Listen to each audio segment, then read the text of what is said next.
ассалому алайкум бинандагони азиз. ёдаш ба хайр Аҳмад Зоир, ки бо мову шумо ошност, равон шуд 14 июни соли 1946 дар Кобул ба дунё омадааст ва 14 июни соли 1979 дар Кобул вафот кардааст. Сароянда ва оҳангсози афғонистонӣ ба дили садҳо нафар муҳаббат афрохтааст. хатмкардаи литсеи Ҳабибия ва Дорулмуаллимони Кобул муддате дар шаҳри Деҳли, Ҳиндустон дар риштаи таълиму тарбият таҳсил кардааст. Аз 15-солагӣ ба сурудхонӣ шурӯъ намуда, нахуст консерташро дар 18-солагӣ доир намуд. Овози форам, маҳорату малака ва дониши хуб дар интихоби матну оҳанг ва тарзи нави иҷрои суруд ба ӯ имкон дод, ки дар муддати кӯтоҳ шӯҳратёб гардад.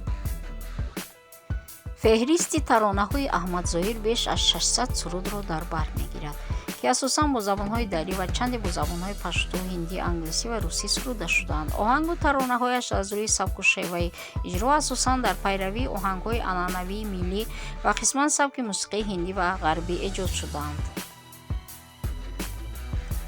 сурудаҳои машҳури Аҳмад Зоир: бути нозанинам, маҳи меҳрубонам, ошиқ шудам, гуноҳам ин аст, ошиқам ошиқ ба рӯят, гар намедонӣ видон, ёр аз дили ман хабар надорад, сад раҳ дар интизорат, то пушти дар давидам, меҳан меҳан, зиндагӣ охир сар ояд, бандагӣ дар кор нест, айё саёд раҳм мекун маранҷон нимҷонамро, фақат сӯзи диламро дар ҷаҳон парвона медонад, то имрӯз садо медиҳад. ва бисёр ҳофизони ҷавон низ ин сурудҳоро бори дигар такрор мехонанд, вале он сурудаҳое, ки Аҳмад Зоир хондааст, ҳеҷ гоҳ кӯҳна намешавад ва дар дили садҳо ҳазорон нафар муҳаббат афрохта то имрӯз садо медиҳад.